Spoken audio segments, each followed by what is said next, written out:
If you have not wept in God's presence before, I keep saying this, you need to check one or two things.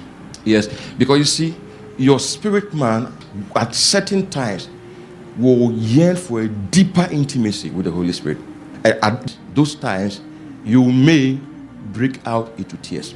Not tears of anguish, but tears of intimacy. We have tears of anguish, like Hannah's tears. Hannah was weeping and praying, and her tears, they were tears of anguish, and God answered her tears.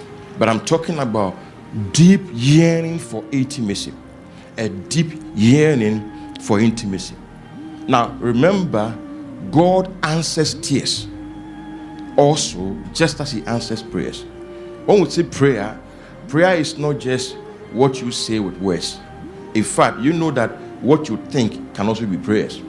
He's able to do extremely above all that we ask or what think. And so what you think can be prayers. What you give can also be prayers.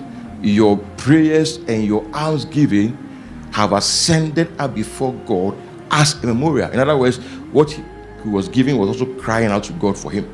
God also answers tears. See, so when Hannah was praying, she got to a point where she lost the ability to communicate with God through words, and then she was doing it with tears, and the tears were coming from within. And Eli was watching from somewhere, and all he saw was a woman who was opening the lips, but no voice was coming, no words were coming. She was just groaning, and it was producing tears. And Eli thought that she was drunk. But in those moments, that was when she struck a deal with God. God, don't think that God is not interested in tears.